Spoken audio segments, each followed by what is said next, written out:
नमस्कार।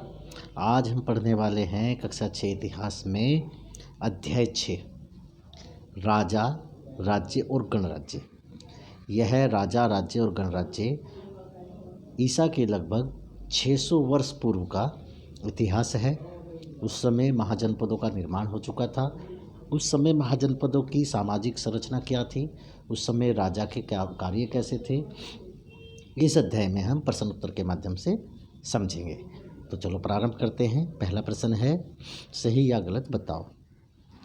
तो क है, अश्वमेध के घोड़े को अपने राज्य से गुजरने देने की छूट देने वाले राजाओं को यज्ञ में आमंत्रित किया जाता था। यह सत्य है, क्योंकि जो अश्वमेध का घोड़ा होता था, जो राजा अपने राज्य से उसको गुजरने देता था, उस राजा को अश्वमेध करने वाला राजा आमंत्रित किया करता था। दूसरा प्रश्न है, राजा के ऊपर सारथी पवित्र जल का छिड़काव करता था। यह गलत है, क्योंकि यह कार्य पुरोहित का था, जो राजा के ऊपर पवित्र जल छिड़काव करता था। आगे है, पुरातत्वविदों को जनपदों की बस्तियों में महल मिले हैं। यह भी गलत है, क्योंकि जो पुरातत्वविद हैं उनको जनपदों की बस्तियों में महल नहीं मिले हैं। जनपद में जो बस्तियां होती थी उनमें सामान्य लोग जो है झोंपड़ियों में रहा करते थे। प्रश्न आगे है, चित्रित धूसर पात्रों में अनाज रखा जाता था। ये भी गलत है, क्योंकि ऐसी कोई जानकारी कहीं से भी प्राप्त नहीं हुई कि चित्रित धूसर पात्रों में अनाज रखा जाता था। प्रश्न आगे है, महाजनपदों में बहुत से नगर किलाबंद थे। यह सत्य है बिल्कुल, क्योंकि जो महाजनपद के नगर थे उनको सुरक्षा के लिए किलाबंद किया जाता था। इसके उत्तर नीचे दिए हुए हैं, आप यहाँ भी देख लेंगे।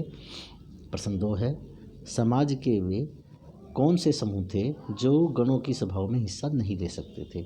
ऐसे कौन से समूह थे जो गणों की सभा होती थी उसमें हिस्सा नहीं ले सकते थे। तो वो थे स्त्रियां, दास और कमकार। इन तीनों को ही गणों की जो सभाएं होती थी उसमें हिस्सा लेने का अधिकार उसमें प्राप्त नहीं था। प्रश्न 3 है, महाजनपदों के राजा ने किले क्यों बनवाए। तो जो महाजनपद के राजा थे उन्होंने किले क्यों बनवाए, देखते हैं। महाजनपदों में राजाओं ने अपनी सुरक्षा के लिए किले का निर्माण करवाया था। साथ ही इसके द्वारा वे अपनी समृद्धि और शक्ति का प्रदर्शन भी करते थे।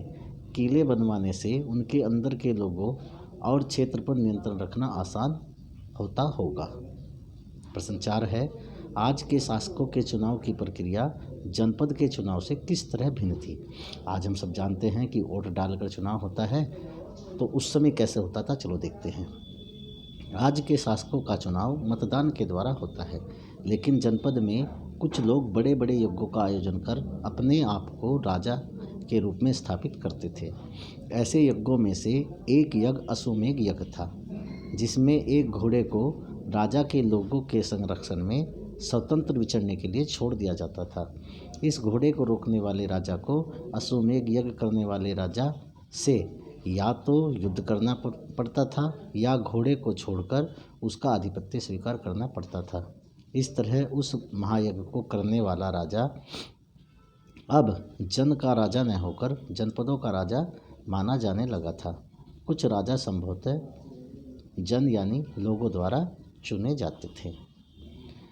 तो आगे कुछ और छोटे प्रश्न भी हैं। कुल मिला के इसमें 5 प्रश्न और हैं, उनको भी देख लेते हैं।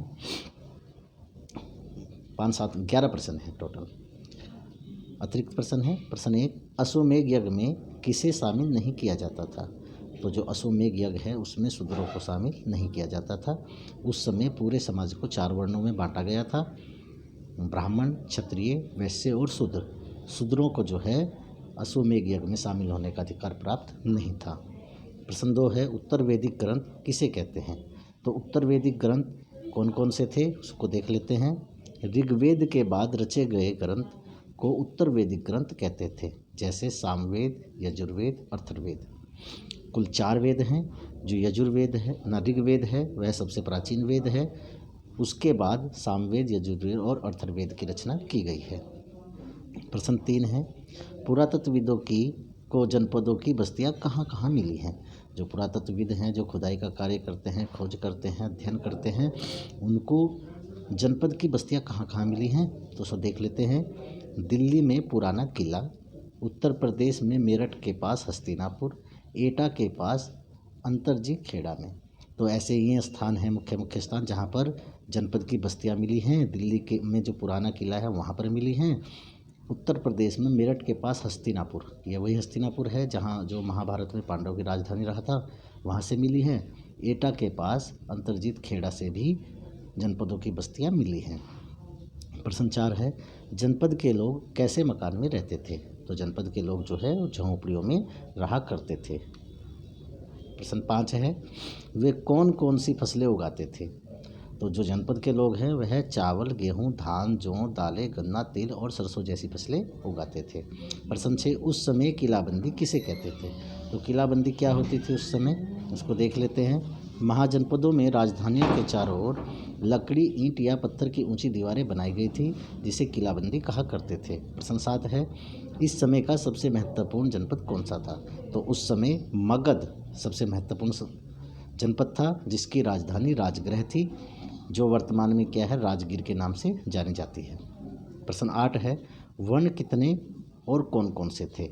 तो जो वर्ण हैं हमने अभी बात की, वर्ण 4 होते थे, जिसमें से ब्राह्मण जिसका काम वेदों का अध्ययन, अध्यापन और यज्ञ करना होता था। क्षत्रिय इसका काम युद्ध करना और लोगों की रक्षा करना होता था। तीसरा वर्ण था वैश्य या विश्व, इसमें कृषक, पशुपालक और व्यापारी आते थे। और चौथा और अंतिम जो वर्ण था वह था शूद्र। इनका काम इन तीनों वर्णों की सेवा करना था।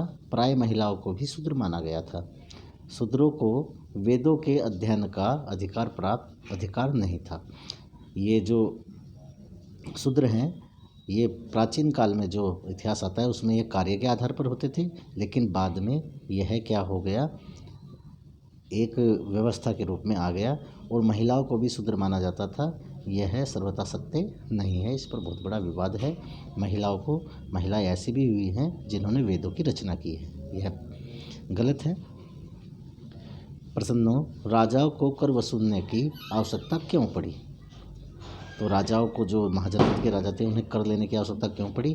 महाजनपदों के राजा विशाल किले बनवाने लगे थे, साथ ही अब वे बड़ी सेना नियमित वेतन देकर सालों भर रखने लगे थे। इन सभी व्यवस्थाओं को सुचारू रूप से चलाने के लिए उपहारों पर निर्भर न रहकर उन्हें कर वसूलना पड़ा। 2 प्रश्न और हैं, इनको भी देख लेते हैं।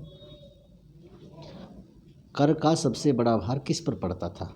तो कर का सबसे बड़ा हिस्सा कृषकों को चुकाना पड़ता था।